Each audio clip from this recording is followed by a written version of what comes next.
లూకాసు వార్త 24వ అధ్యాయము 1 నుండి 12 వచనాలు అందరం కలిపి మనం నిదానంగా స్పష్టంగా చదువుదాం.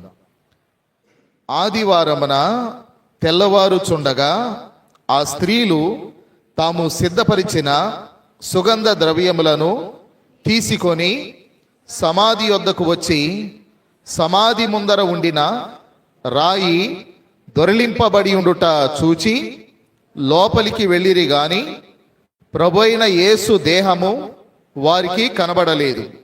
ఇందును గూర్చి వారికేమీయు తోచకై ఉండగా ప్రకాశమానమైన వస్త్రములు ధరించిన 2 మనుషులు వారి యొద్ద నిలువబడిరి.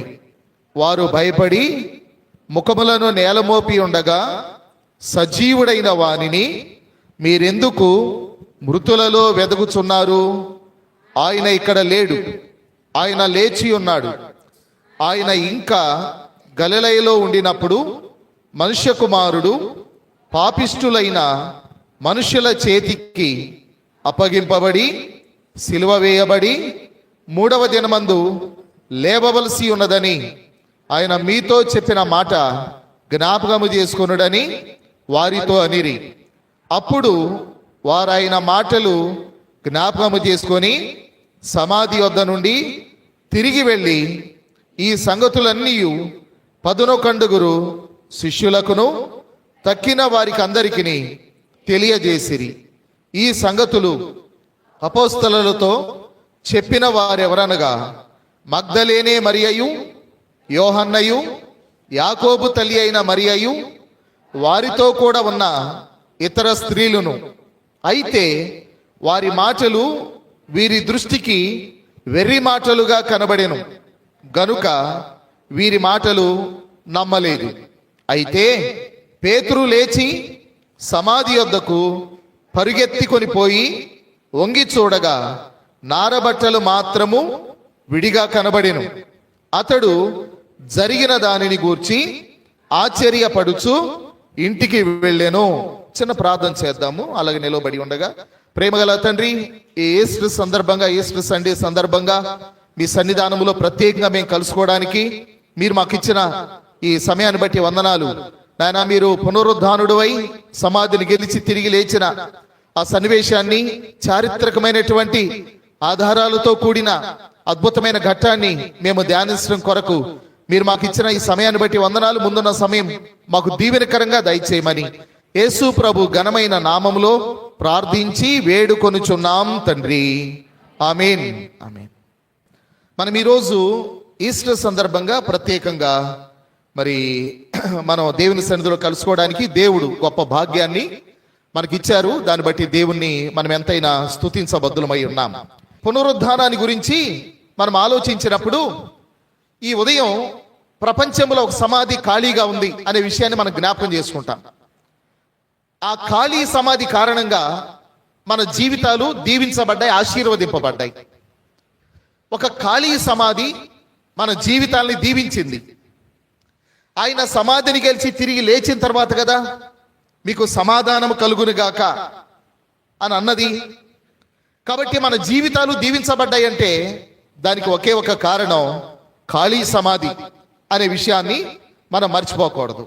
కనుక యేసు ప్రభు యొక్క సమాధి మాత్రమే ఈ ప్రపంచంలో ఖాళీగా ఉంది.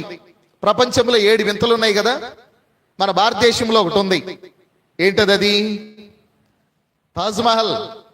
తాజ్మహల్ చూడడానికి, ఆగ్రాలో ఉన్న తాజ్మహల్ చూడడానికి ప్రపంచ దేశాల నుండి అనేక మంది అక్కడికి వస్తారు.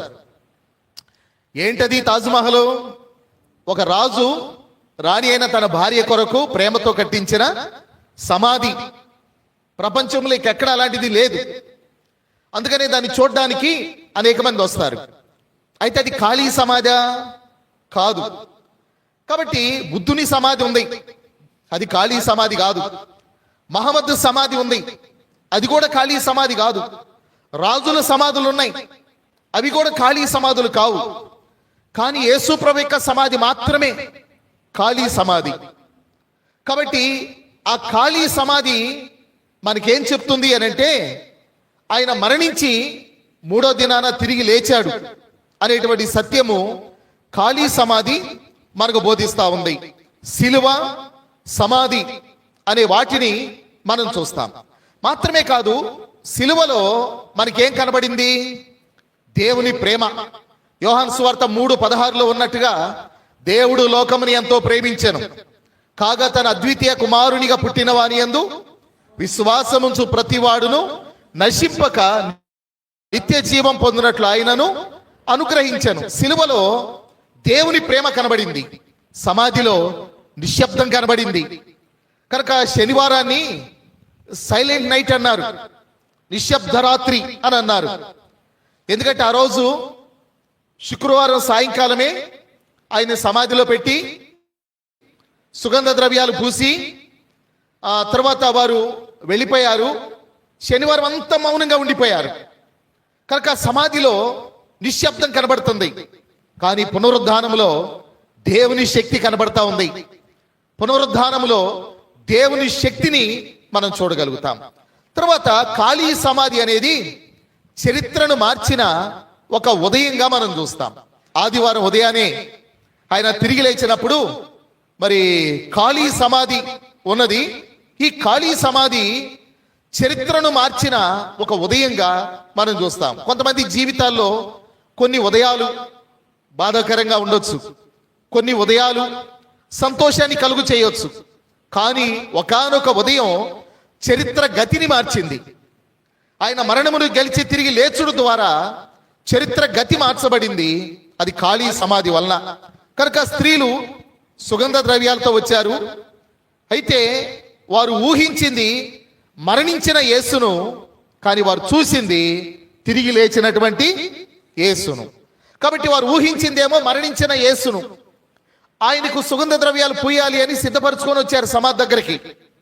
కానీ వారు చూచింది మరణమును గెలిచి తిరిగి లేచిన యేసును వారు చూడగలిగినట్టుగా మనం చూస్తాం. తర్వాత యేసు ప్రభు యొక్క మనం ఆయన మరణానికి సంబంధించిన ఆధారాలు బైబిల్కి బయట కూడా ఉన్నాయి, చాలా ఉన్నాయి. బైబిల్కి బయట ఉన్న ఆధారాల్లో ఫ్లేవియస్ జోసిఫస్ అనేటువంటి ఆయన ఈ పుస్తకాన్ని రాశాడు. ది యాంటిక్విటీస్ ఆఫ్ జ్యూస్ అని ఆయన రాసిన పుస్తకం ఇప్పటికీ మనకి నెట్లో కూడా దొరుకుతుంది. అందులో యేసు ప్రభుని గురించి రాశాడు. ఈయన 1వ శతాబ్దపు చరిత్రకారుడు. ఈయన యేసు ప్రభుని గురించి రాశాడు. ఇందులో యేసు చరిత్రలో నిజమైన వ్యక్తి, సిలువ వేయబడ్డాడు, శిష్యులు ఆయన లేచినట్లు నమ్మారు అనే సంగతిని ఈ చరిత్రకారుడైనటువంటి ఫ్లేవియస్ జోసిఫస్ అనేటువంటి ఆయన తన పుస్తకంలో రాయడం అనేది జరిగింది. చరిత్రను ఎవరు కొట్టివేయడానికి లేదు. 1వ శతాబ్దపు చరిత్రకారుడు రాసినటువంటి మాట. మాత్రమే కాదు, టాసిటస్ అనేటువంటి ఇంకొక చరిత్రకారుడు ఉన్నాడు. ఈయన క్రీస్తు శకం 116 నుండి 120 మధ్యలో ఆయన కొన్ని రచనలు చేశాడు. అందులో ది యానల్స్ ఆఫ్ టాసిటస్ అని ఆయన రాసినటువంటి పుస్తకం వాల్యూమ్ 1. తర్వాత దానిలో ఆయన రాశాడు, యేసు ప్రభుని గురించి రాశాడనమాట. ఆయన నీరో చక్రవర్తి పరిపాలన కాలంలో జరిగిన కొన్ని సంఘటనల గురించి రాస్తూ యేసు ప్రభు యొక్క ఉనికిని గురించి రాశాడు, ఎగ్జిస్టెన్స్ గురించి రాశాడు. జీసస్ ఎగ్జిస్టెడ్ అని యేసు ప్రభు యొక్క ఉనికిని గురించి క్రైస్తవేతరుడైన ఒక రోమా చరిత్రకారుడు టాసిటస్ అనేటువంటి ఆయన రాశాడు. మీకు నెట్లో ఈ పుస్తకం కూడా దొరుకుతుంది.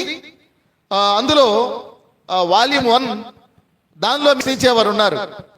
ఆయన అసలు పుట్టలేదు అనేవారు కొంతమంది ఉన్నారు, చనిపోనే లేదు అనేవారు కొంతమంది ఉన్నారు, అసలు యేసు అనే వ్యక్తి ఉనికిలో లేడు అనేటువంటి వారు కూడా ఉన్నారు.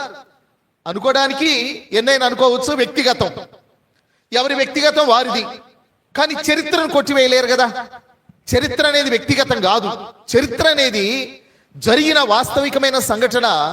దాన్ని టాసిటస్ అనేటువంటి చరిత్రకారుడు యేసు ప్రభు యొక్క ఎగ్జిస్టెన్స్ గురించి, ఉనికిని గురించి ఆయన తన గ్రంథంలో రాశాడు. ఇంకా కొంతమంది రాశారు, కానీ నేను ఇద్దరిని గురించే ముఖ్యంగా మీతో పంచుకోవాలని, వీటిని జ్ఞాపకం చేయాలని మాత్రమే ఆశిస్తా ఉన్నాను. తర్వాత పునరుద్ధానానికి ముందు జరిగిన కొన్ని సంఘటనలు ఉన్నాయి. ఇవి బైబిల్లో నుండి మనం చూస్తాం. ఇప్పుడేమో ఇంతకు ముందు బైబిల్కి బయట ఫ్లేవియస్ జోసిఫస్ అనేటువంటి ఆయన టాసిటస్ అనేటువంటి చరిత్రకారులు ఇద్దరు రాసినటువంటి విషయాలు ఉన్నాయి.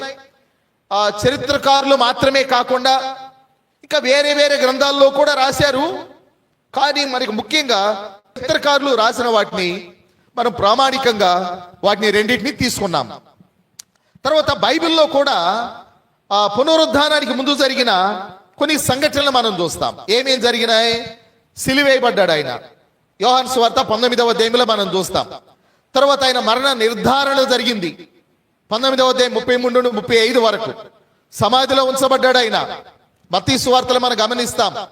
సమాధికి ముద్ర కూడా వేశారు, దాన్ని ఏమీ వదిలిపెట్టలేదు. రోమా సైనికులు కూడా కాపలా ఉన్నారు. ఎంతమంది ఉన్నారో తెలుసా? 4 చతుష్టయములు, 4 నాలుగులు 16 మంది సైనికులు వారు కాపలా ఉన్నారు. కనుక వారు ఆ సమాధి దగ్గర బలవంతులైన రోమా సైనికులు ఆ సమాధికి ముద్రను వేసి వారు కాపలా ఉన్నారు. పునరుద్ధానానికి ముందు ఈ సంఘటనలు జరిగినాయి. తర్వాత పునరుద్ధానము తర్వాత జరిగిన సంఘటనల్ని మన బైబిల్లో చూస్తా ఉంటే, పునరుద్ధానం తర్వాత ఏం జరిగింది? ఒక పెద్ద భూకంపం వచ్చింది. ఆ తర్వాత రాయి తొలగింపబడింది. దానంతట అదే రాయి తొలగిపోయింది. ఆ రాయి తొలగిపోక మునిపే యేసు ప్రభు సమాధిని ఖాళీ చేశాడు. రాయి తీసిన తర్వాత బయటికి రావడం కాదు. అది ఎలా ఉంటుందో తెలుసా? రాయి తీసాక బయటికి రావడం అంటే ఎవరైనా హెల్ప్ చేస్తే నేను బయటకు వచ్చాను అన్నట్టు ఉంటుంది. ఎవరితో సహాయం, ఎవరితో పని లేదు. ఆ రాయి తొలగించగా మునిపే ఆయన సమాధిని ఖాళీ చేశాడు. ఆ రాయి తొలగించబడింది. ఖాళీ సమాధి ప్రత్యక్షమైంది. వెళ్ళినటువంటి స్త్రీలతో దేవదూత సాక్ష్యం ఇవ్వడం జరిగింది. స్త్రీలు వెళ్ళి చూసి వారు కూడా వచ్చి సాక్ష్యం చెప్పారు. శిష్యులు విన్నారు. మొదట సందేహించిన మారారు. వారు కూడా చెప్పారు. అపోస్తుల కార్యాల్లో మనం చూస్తాం కదా, మీరు ఏ యేసునైతే సిలువేశారో దేవుడు ఆయన తిరిగి లేపాడు, మేము ఆయన గురించి ప్రకటిస్తా ఉన్నాం. వాళ్ళు అన్నారు, మేము సిలువ వేయబడిన యేసును ప్రకటించుచున్నాము అని చెప్పారు. తర్వాత సంఘం ఆరంభమైంది. కనుక సంఘము యెరూషలేములోను, యోదయ, సమరయ, బూదిగంతముల వరకు వ్యాపించినట్టుగా మనం చూస్తాం. యేసు ప్రభు శిష్యుల్లో ఒకడైన తోమా భారతదేశానికి వచ్చి మొదటి శతాబ్దంలో ఆయన మొట్టమొదటిగా ఉత్తర భారతదేశంలో గోండపొరస్ అనేటువంటి రాజు ఆస్థానం దగ్గర ఆయన కొంతకాలం ఉండి సువార్త ప్రకటించి రాజులు ప్రభుని నమ్ముకోవడానికి కారణమయ్యాడు. ఆ తర్వాత దక్షిణ భారతదేశానికి వచ్చాక మరి ఆనాటి మొదటి శతాబ్ద కాలంలో ఉన్న బ్రాహ్మిన్స్ యేసు ప్రభు నమ్ముకోవడానికి తోమ కారణమయ్యారు. వారిని నంబూద్రి బ్రాహ్మిన్స్ అంటారు. ఇప్పటికి కూడా వారు మొదటి శతాబ్దపు క్రైస్తవులుగా పిలువబడ్డారు. వాళ్ళు నంబూద్రి బ్రాహ్మిన్స్ కేరళ, మలబారా ప్రాంతంలో వారు ఇప్పటికీ ఉన్నారు. అంటే వారి కుటుంబీకులు వారు ఉన్నారు. వారు వారి కుటుంబ చరిత్రను తోమా దగ్గర నుండి జరిగిన విషయాలు ఇప్పటికీ కూడా వారు మనకి చెప్పగలరు. ఇలాగ అనేకమైన ఆధారాలు. తోమా కట్టించిన 7 చర్చిలు ఉన్నాయి, ఇప్పటికీ ఉన్నాయి తోమా కట్టించినవి. కనుక 7 సంఘాలు, 7 మందిరాలు ఆయన నిర్మించడం జరిగింది. కనుక అలాగా సంఘం ఆరంభమైంది పునరుద్ధానము తర్వాత జరిగిన సంఘటనలు.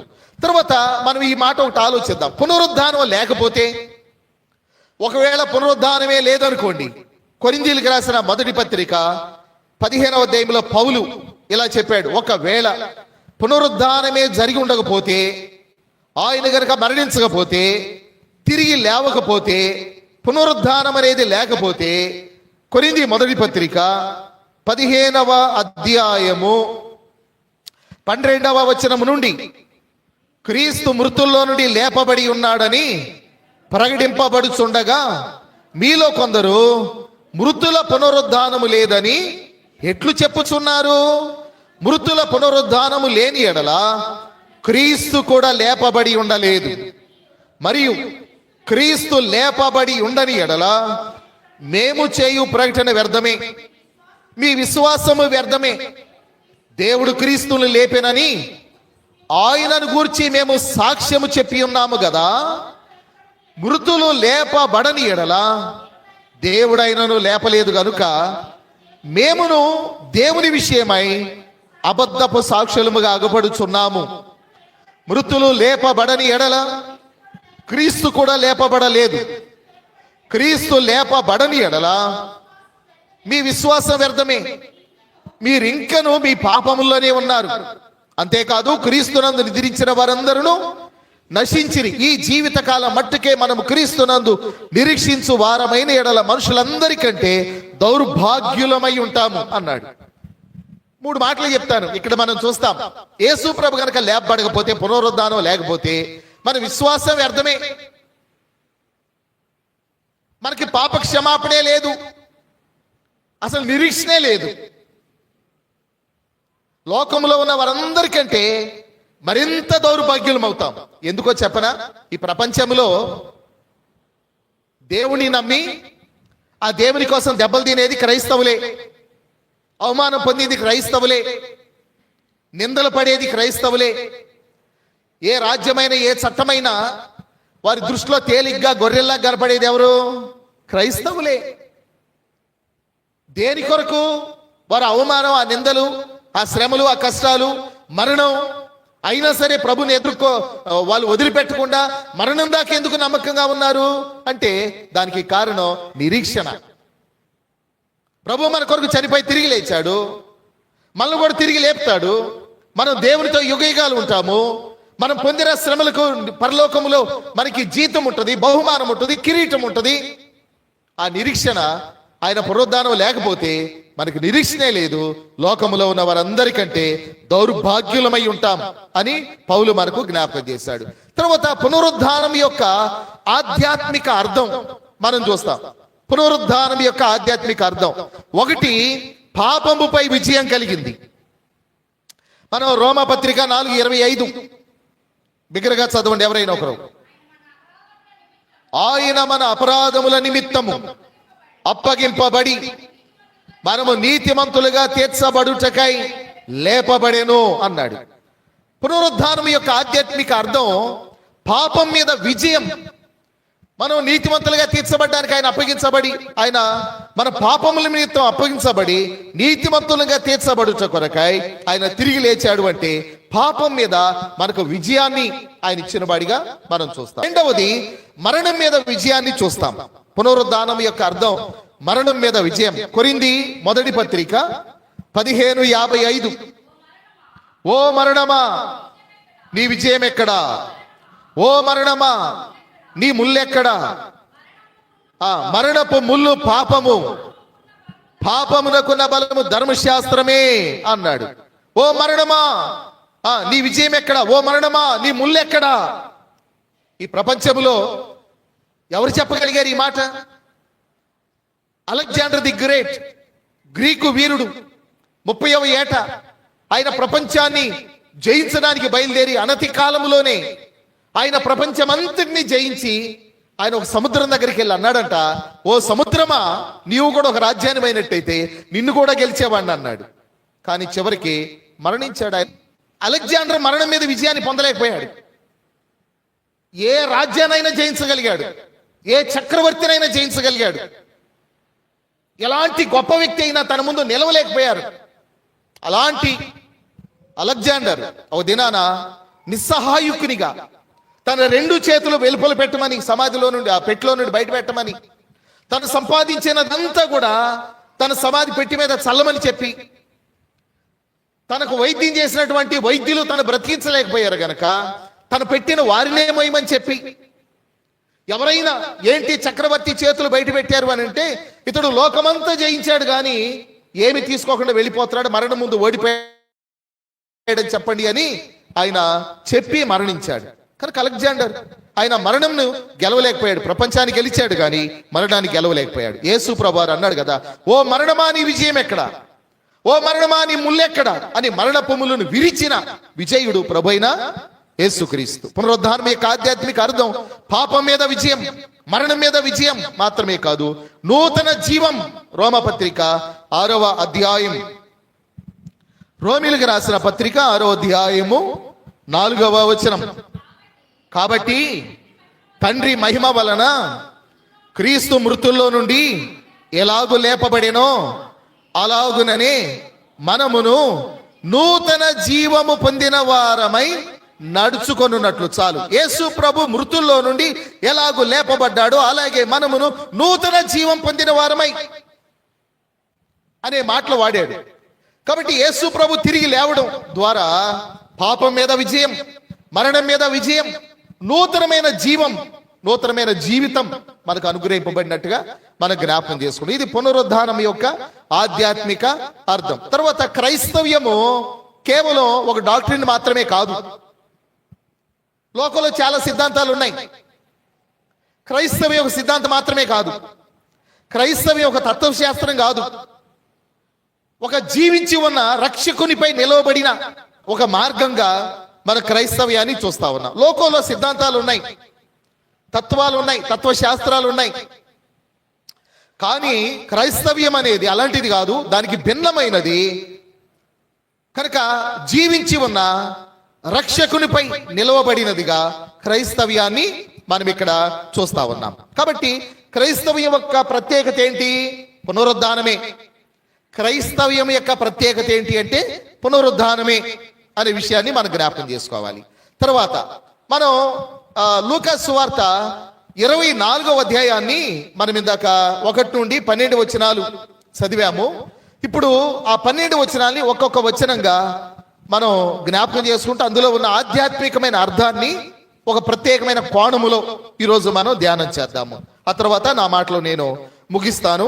ఈ విషయాన్ని మనం చూద్దాము. లూకా సువార్త 24వ అధ్యాయము 1వ వచనాన్ని చదువుదాము. ఆదివారమున తెల్లవారుచుండగా ఆ స్త్రీలు తాము సిద్ధపరిచిన సుగంధ ద్రవ్యములను తీసుకొని సమాధి యొద్దకు వచ్చి. చాలు, మనం ఒక్కొక్క వచనాన్ని కొంచెం క్లుప్తంగానే, ఎక్కువ సమయం కాకుండా సింపుల్ గా ధ్యానం చేద్దాం. ఇందులో ఉన్న చాలా ఆధ్యాత్మికమైనటువంటి విషయాలు ఇందులో మీరు చూస్తా ఉన్నారు. ఏం కనపడతా ఉంది అందులో? వారు ఎలా వచ్చారంట? వారు ఆశతో రాలేదంట. తర్వాత పునరుద్ధానం కోసం రాలేదు. తర్వాత మరణించిన యేసును అభిషేకించడానికి వచ్చారు. కొంతమంది స్త్రీలు సుగంధ ద్రవ్యాలు తీసుకొని సమాధి దగ్గరకు వచ్చిన విషయాన్ని మనం చూస్తా ఉన్నాం. అయితే వారు ఎందుకు రాలేదో, ఎందుకు వచ్చారో చెప్పాడు. వారు ఆశతో రాలేదు, పునరుద్ధానం కోసం రాలేదు. మరి కేవలం మరణించిన యేసును అభిషేకించడానికి వచ్చాడు. అంటే విశ్వాసం కాదు, ప్రేమ మాత్రమే వారిని తీసుకొచ్చింది.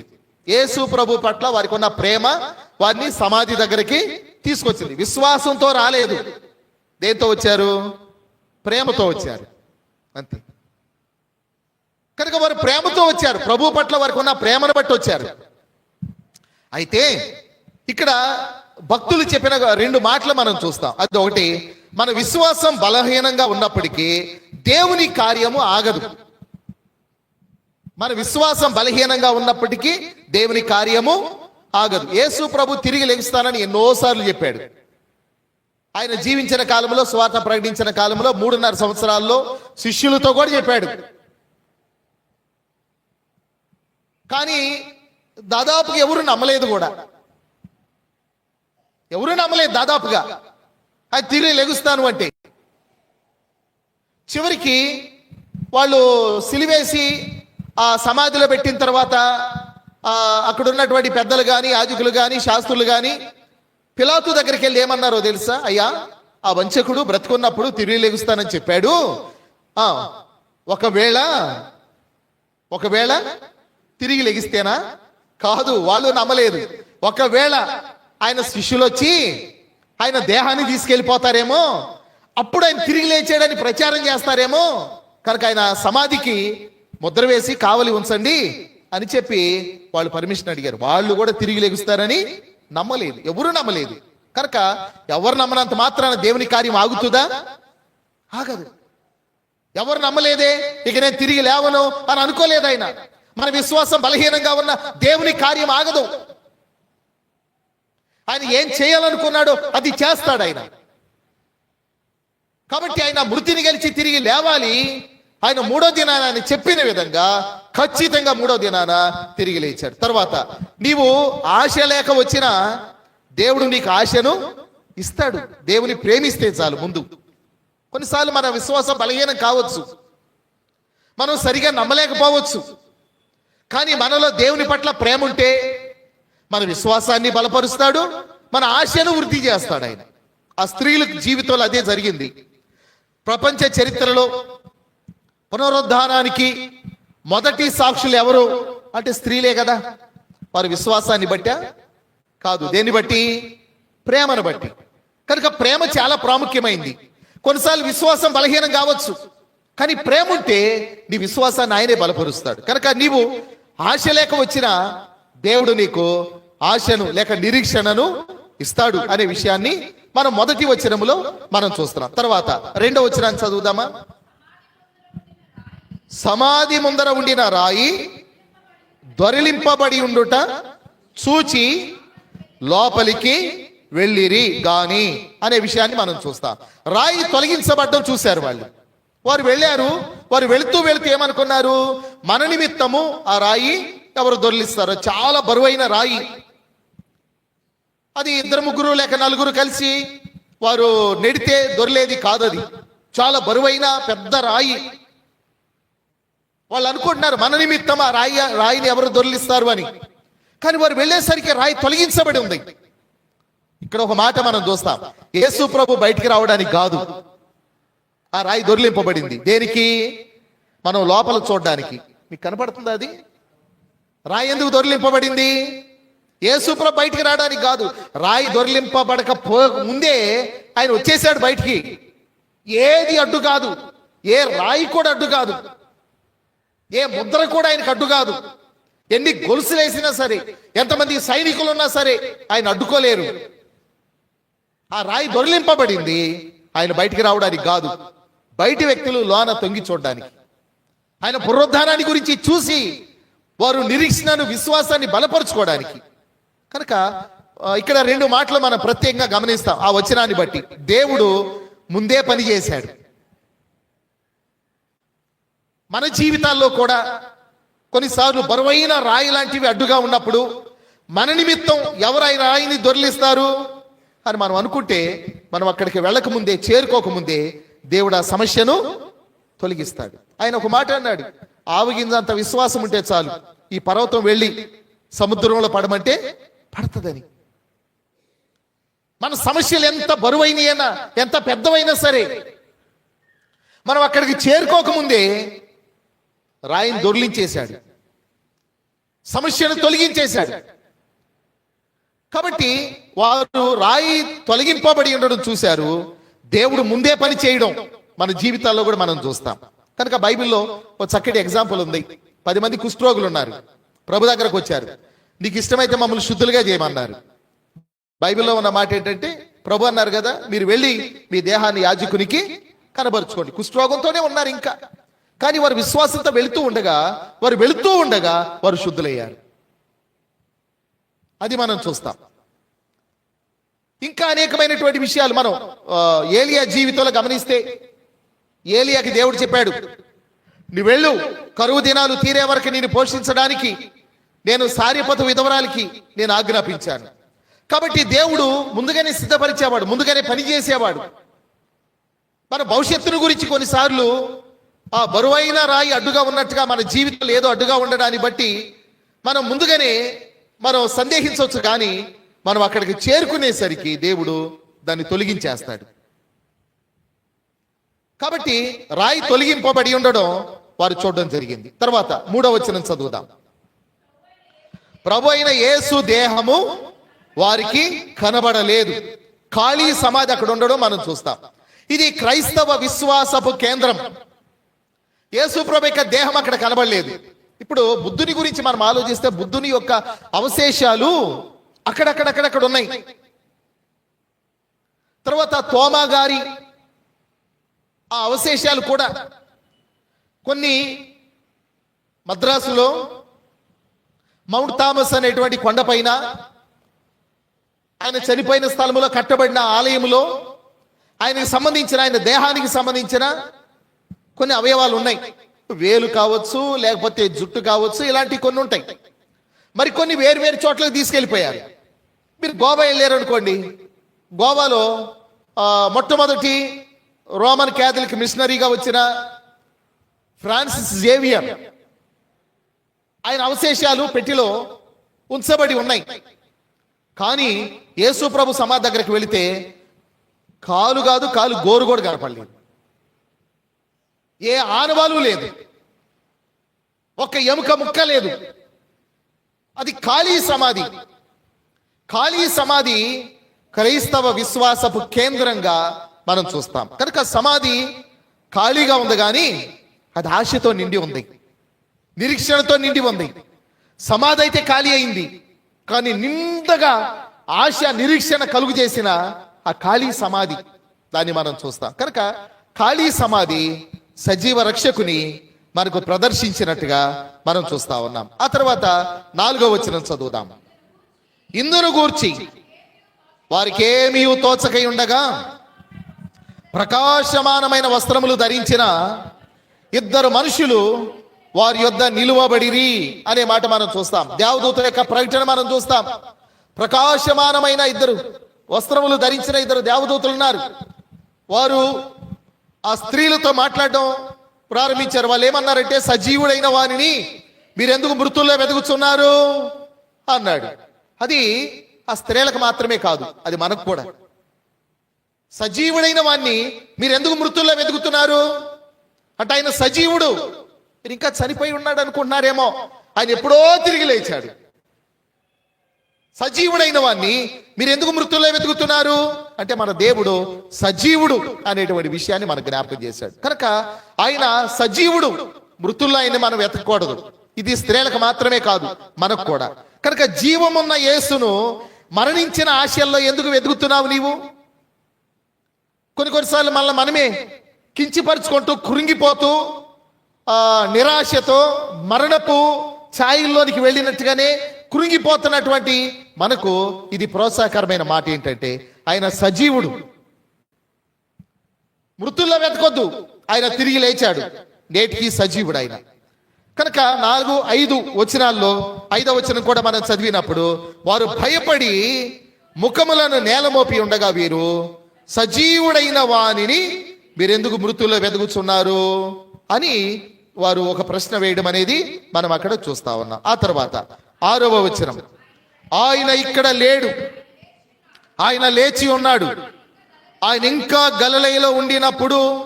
ఆ 7వ వచనం కూడా, మనుష్య కుమారుడు పాపిష్టులైన మనుషుల చేతికి అప్పగింపబడి సిలువ వేయబడి 3వ దినమందు లేవవలసి ఉన్నదని ఆయన మీతో చెప్పిన మాట జ్ఞాపకము చేసుకొనుడని వారితో చెప్పాను. ఆయన ఇక్కడ లేడు, ఆయన లేచాడు, ఆయన ఇక్కడ లేడు అనే మాట. మరి సమాధులు యేసుప్రభు లేకపోతే సమాధులు ఎవరున్నారని వెళ్తున్నారు అంటే, సమాధులు ఎవరున్నారు? చాలా కాలం క్రితం ఒక ఆయన చెప్పిన మాట ఏంటంటే, పొద్దున్నే లేచి చీకటితో సమాధుల దగ్గరికి వెళ్తా ఉంటే ఒక కుర్రోడంట బాగా అత్యుత్సాహంతో, సాత్విక లాంటివాడు, అందరికంటే ముందు వెళ్ళాలని చెప్పి గబగబా సమాధుల్లోనికి వెళ్ళిపోతే ఒక అతను సమాధి మీద కూర్చొని విసురుకుంటా ఉన్నాడంట. విసురుకుంటా ఉంటే, నీకు భయం వేయట్లేదా, సమాధుల్లో దయ్యాలు ఉంటాయి అన్నారు, నువ్వు ఒక్కడే కూర్చున్నావు ఏంటనంటే, లోన గాలట్లేదు అందుకే బయట కూర్చున్నాను అన్నాడంట. ముందు మామూలుగా అయినాడు, కానీ తర్వాత ఒకసారి 1 నిమిషం ఆలోచించేసరికి ఇక వాడు లేడు. వీళ్ళేమో దీపాలు తీసుకొని క్యాండిల్స్ వెలిగించుకొని సమాధుల దగ్గరికి వెళ్తున్న బ్యాచ్ ఎదురు. మరి ఉండరా అంటే వాడాడు ఉంటాడు ఇంకా. కానీ సమాధులు ఎవరు ఉంటారండి? సమాధులు ఎవరు ఉంటారు? బైబిల్లో సేనా దయ్యం పట్టినవాడు సమాధుల్లో ఉన్నాడు. యేసుప్రభు ఎందుకున్నాడు సమాధుల్లో? ఆయన అక్కడ లేడు. దేవదూతలు చెప్తా ఉన్నారు. అయితే దేవదూతలు చెప్పేటప్పుడు వారు సొంత మాటలు చెప్పారా? యేసుప్రభు యొక్క మాటలే చెప్పారు. ఆయన చెప్పిన మాటలను జ్ఞాపకము చేసుకొనుడి అన్నారు. దేవదూతలు క్రొత్త సందేశాన్ని ఏమీ చెప్పలేదు, యేసుప్రభు చెప్పిన మాటలనే చెప్పారు. ఇంకోటి కూడా చెప్పనా, పరిశుద్ధాత్మ దేవుడు పంపబడ్డాడు, ఆయన కూడా తనంతట తానే ఏమీ బోధింపక యేసుప్రభు మనకి ఏం చెప్పాడు వాటినే బోధిస్తాడు. దేవదూతలు కూడా వారంతటి వారే ఏమి చెప్పరు, పరిశుద్ధాత్మ దేవుడు కూడా తనంతట తానే ఏది చెప్పడు. యేసుప్రభు చెప్పిన వాటిల్లో నుండి మనకు బోధిస్తాడు. కానీ ఈ రోజుల్లో సొంత మాటలు చెప్పేవాళ్ళు చాలా మంది ఉన్నారు. వాళ్ళని ప్రవక్తలు అంటున్నారు. వారిని దేవుడు పంపకపోయినా, దేవుడు సెలవీయకపోయినా, వారు సొంత మాటలు చెప్పి వారి మనస్సుకు తోచిన విధంగా వారు బోధలు చేసేటువంటి వారు ఉన్నారు. వారిని గురించి ఇర్మియా గ్రంథము 23వ అధ్యాయంలో దేవుడు ముందుగానే వారి గురించి వ్రాయించి పెట్టాడు. 23వ అధ్యాయము 16వ వచనం, సైన్యములకు అధిపతి యెహోవా ఇలాగు సెలవిచ్చుచున్నాడు, మీకు ప్రవచనములు ప్రకటించు ప్రవక్తల మాటలను ఆలకింపకుడి, వారు మిమ్మను భ్రమ పెట్టుదురు.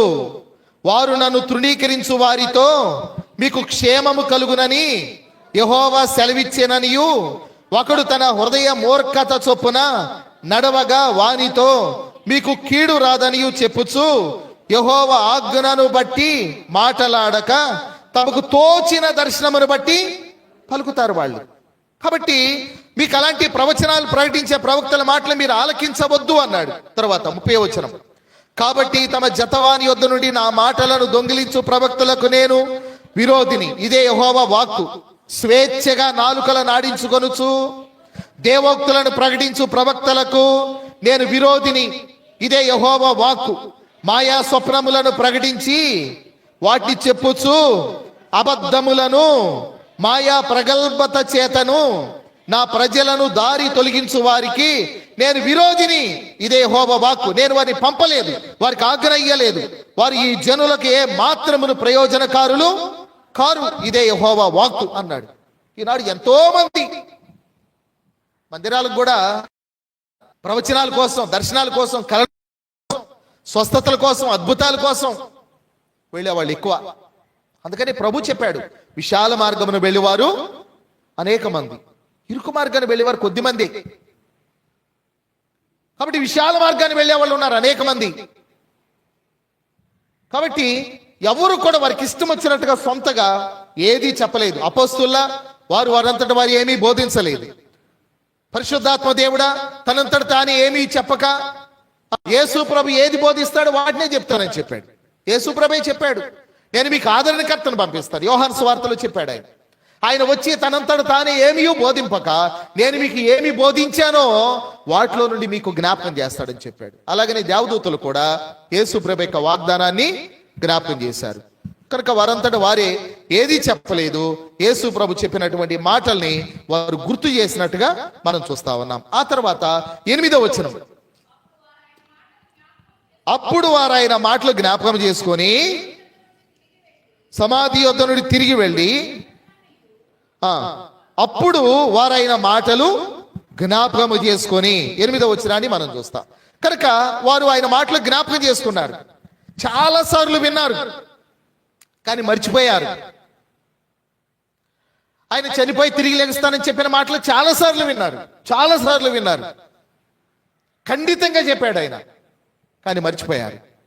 ఎవరు జ్ఞాపకం చేశారు? వారికి దూతలు జ్ఞాపకం చేశారు.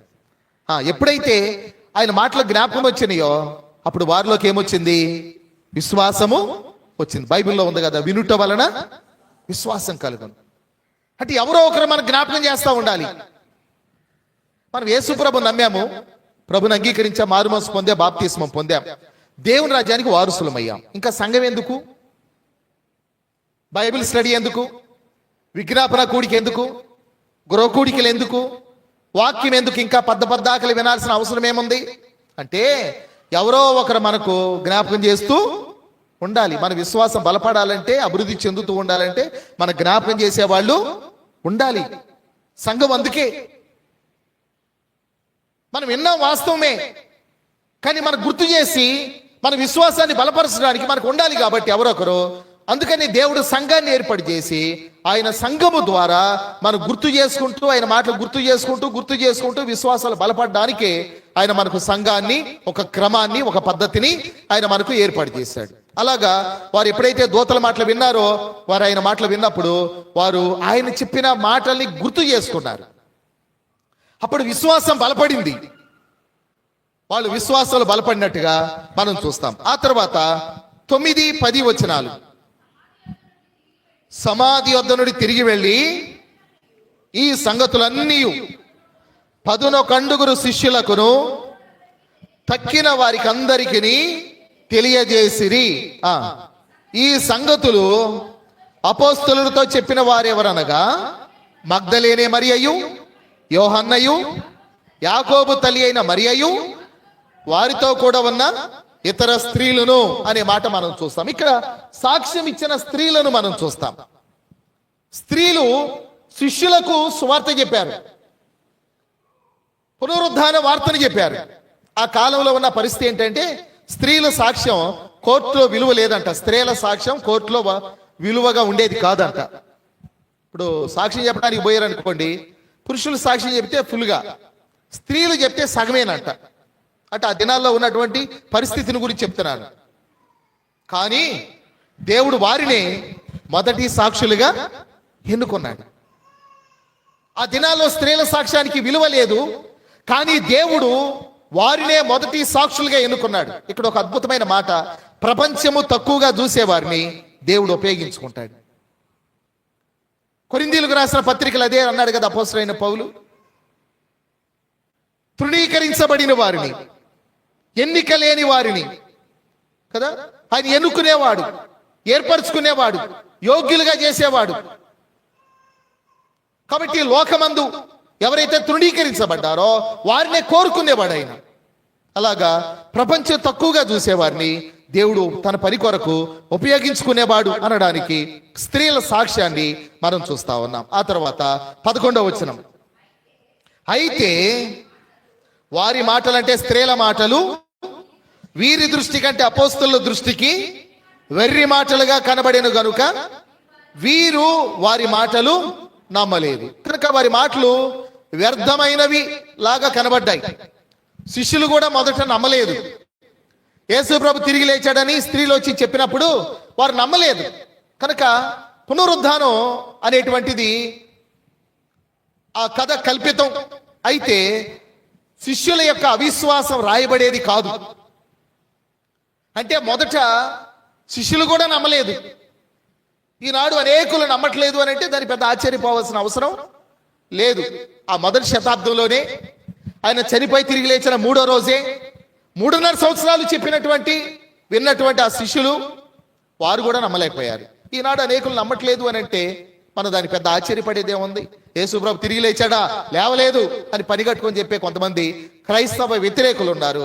పెద్ద ఆశ్చర్యపోవాల్సిన అవసరం లేదు. ఎందుకంటే మొదటి కాలంలోనే ఆ దినాల్లోనే శిష్యులు కూడా మొదట నమ్మలేదు.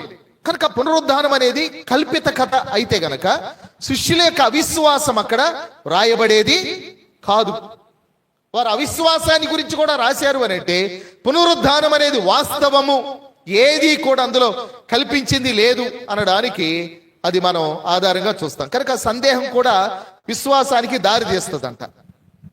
తోమా ఉన్నాడు, ఆయన గాయాలో వేలు పెట్టి చూస్తే తప్ప నేను నమ్మనన్నాడు. కానీ ఆ సందేహం అతన్ని విశ్వాసంలో బలపడే విధంగా చేసింది. ప్రభు అన్నారు తర్వాత ప్రత్యక్షమై, నా గాయాలో వేలు పెట్టి చూడు, నువ్వు అవిశ్వాసివి కాక విశ్వాసివై ఉండు. విశ్వాసంలో బలపడ్డాడు. భారతదేశానికి వచ్చాడు. ఉత్తర భారతదేశంలో కొంతకాలం, దక్షిణ భారతదేశంలో కొంతకాలం, చివరికి ఆ మౌంట్ థామస్ అని పిలువబడిన కొండ మీద గుహలో ప్రార్థనలో ఉండగా కొంతమంది ఆయన వ్యతిరేకించిన వారు వెళ్ళి ఆయన్ని పొడిచి, బల్యములతో పొడిచి చంపేశారు. మరణించడానికి కూడా వెనకాడలేదు, అంత విశ్వాసం. కాబట్టి మొదట సందేహం, ఆ సందేహం విశ్వాసానికి దారి తీసినట్టుగా మనం చూస్తాం. తర్వాత చివరిగా 12వ వచనం, అయితే పేతురు లేచి సమాధి వద్దకు పరిగెత్తుకొని పోయి వంగి చూడగా నారబట్టలు మాత్రము విడిగా కనబడెను. అతడు జరిగిన దానిని గూర్చి ఆశ్చర్యపడుచు ఇంటికి వెళ్ళాను. ఇక్కడ మనం పేతురు పరిగెత్తి సమాధి దగ్గరకు వెళ్ళడం మనం చూస్తే, పేతురు ఇక మీరు వెర్రివారు, మీరు ఏదో చూసి వచ్చి చెప్తున్నారని ముందు సందేహించినా అలాగనే మూర్ఖంగా ఉండలేదు. పేతురు పరిశీలించడం కొరకు గబగబా వెళ్ళాడు. సమాధి దగ్గరికి వెళ్ళినప్పుడు ఆయనకి ఏం కనబడ్డాయి? నారబట్టలు మాత్రము కనబడ్డాయి. అది వేరుగా ఉంచబడి ఉండడం కనబడ్డాయి. అంటే ఏంటి దానిలో ప్రత్యేకత ఏంటి? ఆయన చనిపోయినప్పుడు నారబట్టలు మొత్తం దేహం అంతా చుట్టారు. మీకు చిన్న ఎగ్జాంపుల్ చెప్తాను. మీకు ఎప్పుడన్నా కాలుకి దెబ్బ తగిలినప్పుడు ఆ దెబ్బ గాయం రక్తం కారుతూ ఉంటే దాని మీద ఎప్పుడన్నా మెత్తటి క్లాత్ ఒకటి దాన్ని ఇంత చింపి దాని మీద అతికిచ్చారనుకోండి, లేక కాట్లు అతికిచ్చారనుకోండి, ఆ క్లాతే అతికిచ్చారనుకోండి, లేదు 2 చుట్లు ఇలా చుట్టేశారనుకోండి, తీసేటప్పుడు తేలిగ్గా వచ్చిద్దా? రాదు కదా. యేసు ప్రభు దేహం అంతా రక్తమే. వాళ్ళు ఎలా చుడతారో తెలుసా? బట్టల్ని, నారు బట్టల్ని చనిపోయిన దేహానికి కాళ్ళ దగ్గర మొదలుకొని తల వరకు చుట్టూ మొత్తం చుట్టేస్తారు ఇలాగా. ఒకవేళ ఎవరైనా ఆయన శరీరాన్ని తీసుకెళ్లాలనుకుంటే ఏం చేసేవాళ్ళు? మొత్తం తీసుకెళ్ళిపోయేవాళ్ళు. లేదు వాటిని తీయాలి అనుకుంటే ఇంకేంటి ఏం చేసేవాళ్ళు? కత్తిరించడం తప్ప వేరే మార్గం లేదు. అసలు రావడం చాలా కష్టం. అప్పటికే శరీరం అంతా ముక్కలు ముక్కలుగా, శరీరం అంతా చర్మం అంతా ఊడి పడిపోతే ఇంకా ఎముకలు మాత్రమే మిగిలి ఉండగా, అక్కడక్కడ కొద్దిగా చర్మం ఉండగా, ఒకవేళ నారబట్టలు కనుక తీస్తే దాని మీద ఆ చర్మం అంతా అతుక్కుపోయి ఉండాలి. కానీ ఆ వస్త్రం వేరుగా ఉంది. అది చూశారు వాళ్ళు. ఆయన చుట్టిన వస్త్రము అది తీయబడి మొత్తం అలాగా తీయబడినట్టుగా ఓ ప్రక్కన ఉన్నది, కానీ మనిషి లేడు. పేతురు దాన్ని చూశాడు కనుక పేతురు నిరాకరించిన శిష్యుడు ఇప్పుడు పరిగెత్తుకుంటూ సమాధి దగ్గరికి వెళ్ళాడు. పునరుద్ధానం తన ఆశను, నిరీక్షణను మరలా వెలిగించింది. అందుకని యేసు ప్రభు దేవుడా కాదా అని అంటే బైబిల్ ఏం చెప్తుందో తెలుసా? రుచి చూచి తెలుసుకో, పరిశీలించి తెలుసుకో. నువ్వు కూర్చొని అక్కడే దేవుడు కాదు అనుకోవద్దు. నువ్వు చదువు, వాక్యాన్ని పరిశీలించు. కాబట్టి అప్పుడు నీకు అర్థమవుతుంది. పేతురు అలాగనే లేచి పరిగెత్తి సమాధి దగ్గరకు వెళ్ళాడు. ఆయన నూతనమైనటువంటి ఆశతో తిరిగి మరలా వెనక్కి వచ్చేసాడు. కనుక పునరుద్ధానం అనేది పడిపోయిన వారిని తిరిగి లేపుతుంది. పేతురు యొక్క జీవితాన్ని మరలా నిరీక్షణతో నింపిందిగా మనం చూస్తాం. కనుక ఇందులో మనం ఏం చూస్తా ఉన్నాం? దేవుడు ముందే పని చేస్తాడు. మన జీవితాల్లో భవిష్యత్తును గురించి నువ్వు దేని గురించి దిగులు పడాల్సిన పని లేదు. పిల్లల చదువులా, ఉద్యోగాల, ఇల్లులా, ఆరోగ్యమా, ఇంకేదన్నా కానీ నీ భవిష్యత్తు ఏంటి, రేపటి పరిస్థితి ఏంటి అని నువ్వు దిగులు పడక్కర్లేదు. నువ్వు ఆయన మీద ఆనుకో, ఆయన్ని నమ్ము, ఆయన ప్రేమించు ప్రభుని. నువ్వు అక్కడికి చేరుకునే సమయానికి ఆ రాయి దొర్లింపబడి ఉంటుంది. దేవుడు ముందుగానే పనిచేస్తాడు నీ జీవితంలో కూడా. తర్వాత యేసు నిజంగా తిరిగి లేచాడు. అది ఖాళీ సమాధి, ఎలాంటి సందేహం లేదు. ఆయన సజీవుడు. ఆయన అన్నాడు, ఇదిగో నేను మృతుడైతిని గాని యుగ యుగములు సజీవుడను అన్నాడు. తర్వాత దేవుని వాగ్దానం ఎప్పుడు విఫలం కాదు. అందుకని దేవదూతలు అన్నారు, ఆయన మీతో ముందుగా చెప్పిన దాన్ని జ్ఞాపకం చేసుకోండి. మనకు వాక్యం జ్ఞాపకం ఉందా? వాగ్దానాలు జ్ఞాపకం ఉన్నాయా? ఆ వాగ్దానాలు విశ్వాసంతో చేపట్టామా మనం? దేవుని వాక్యం ఎప్పుడు విఫలం కాదు. ఆకాశము భూమి కత్తించిన ఆయన మాటల్లో ఒక పొల్లైన, ఒక సున్నైనా తప్పిపోదు. తర్వాత పునరుద్ధానం జీవితాన్ని మార్చుతుంది. పేతురు యొక్క జీవితం మార్చబడింది. నేను ఆయన ఎరుగను అని ముమ్మారు బొంకినవాడు ఆయనే నిలవబడి, పెంతెకోస్తు దినాన అందరికంటే ముందుగా నిలవబడి సిలువను గురించి మాట్లాడినప్పుడు 3,000 మంది నమ్ముకొని బాప్తిస్మం పొందారు అని అంటే పునరుద్ధానం అనేది జీవితాలను మార్చే సంఘటనగా మనం చూస్తున్నాం. కనుక ఈరోజు మనం ఈ విషయాలు దృష్టిలో పెట్టుకొని యేసు ప్రభు యొక్క పునరుద్ధానం ఎంత ఖచ్చితమైనదో మనం జ్ఞాపకం చేసుకుంటాం.